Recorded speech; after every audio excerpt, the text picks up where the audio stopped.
Good day, CS50 team. This is Lisette Charles Fuentes from Colorado, United States, and I'm presenting my CS50 Introduction to Cybersecurity Final Project.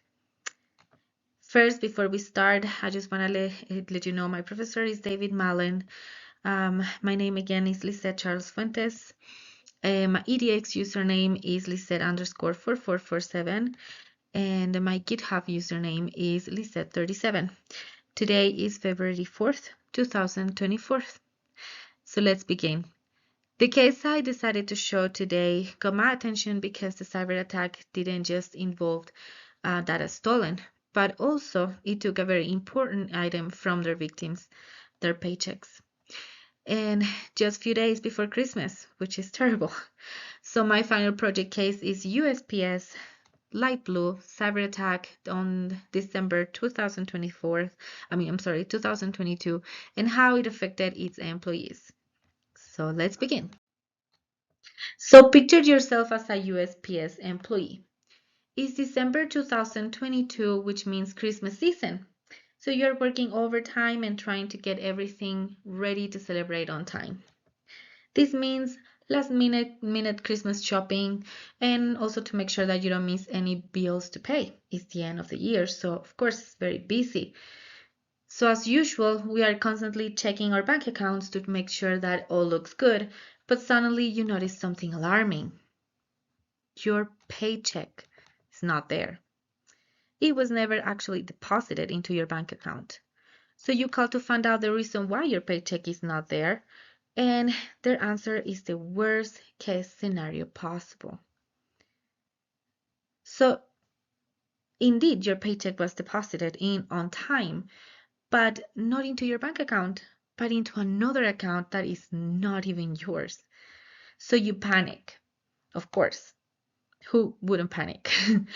So you panic, and all your plans get canceled, and all the bills get unpaid, and all your world goes upside down. So everything at the end of that year was a mess for you. So this is what happened to hundreds of employees at USPS, within some cases getting more than one paycheck stolen. But how did this happen? How is it that just a few employees got affected but not all? What these 100 employees did wrong? So let's look in more detail into this. So before we see in more detail what our victims did different, let's point out that USPS payroll system is powered by LITEBLUE company. So when the attack began, no one noticed it at all, not even LITEBLUE, which made the attack to last longer and the number of victims to increase. And the attack was made by spoofing their website or mirroring the website, the official site employees access their payroll account, LITEBLUE. So the target here were employees accessing their accounts using a search engine like Google. So at the time, also it was known to experts that USPS didn't have a safe security plan for its online servers and platforms. Also, it lacked of employee training in the matter of cybersecurity. Lacking training equals for me an awareness of what's safe and official and what's a plain scam. In this case, employees, instead of using the official website, they were using a search engine like Google. So, but why a search engine? Why a search engine? Well, let's be honest. We all trust search engines when it comes to find information or websites.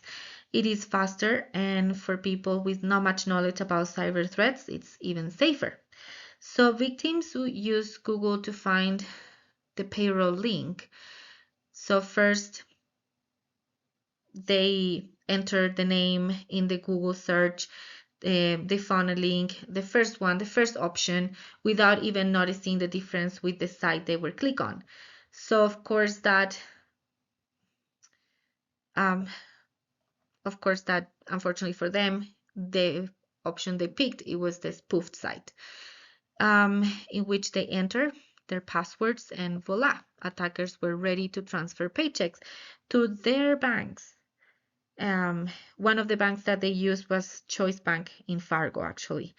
So once employees noticed their paychecks gone, an investigation began, but criminals were never found. Some banks returned the money, others didn't, but LITEBLUE finally was able to add extra protection to their website, and as a counterattack, they are using now a multi-factor authentication. So as a point, in total, these attacks lasted for about a whole month. So that's a lot of time.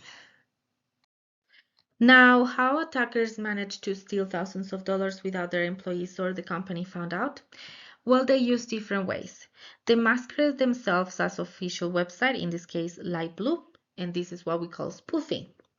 And how they masquerade themselves? Well, they created a website that looked almost same as the official by Mirrored, a mirror website, like I showed before. So this makes almost impossible for a normal person to separate between the fake from the real website.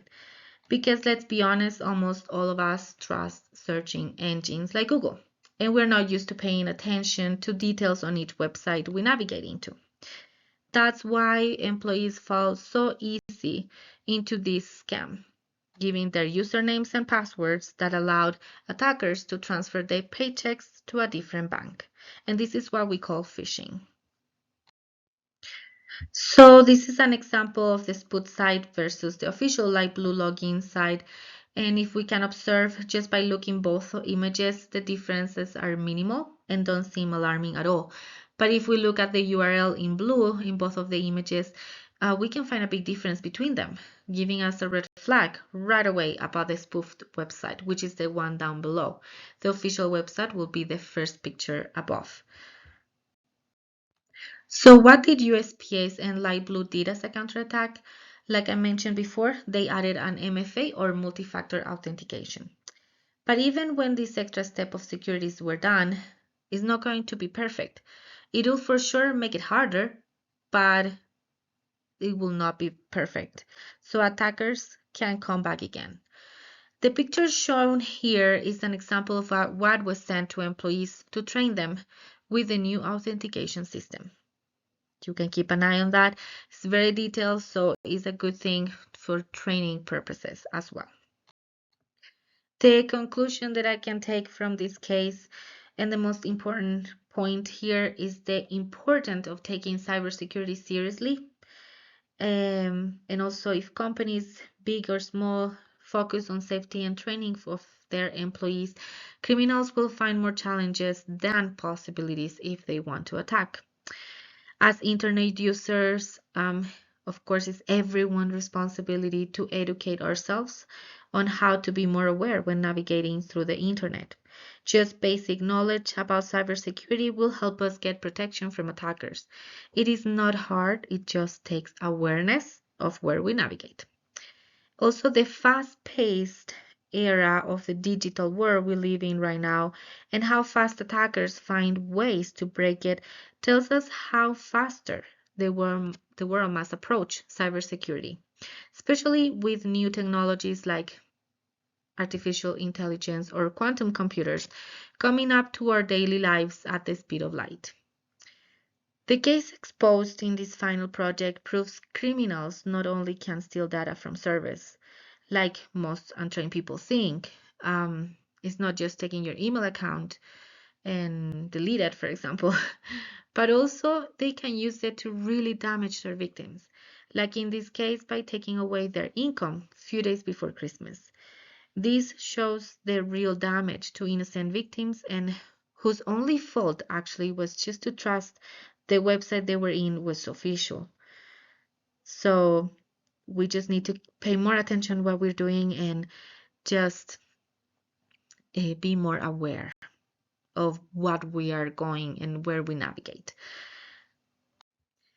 So this has been my presentation for final project of CS50 Introduction to Cybersecurity. My name is Lisette Charles Fuentes, and thank you all for watching. Have a good day. Bye.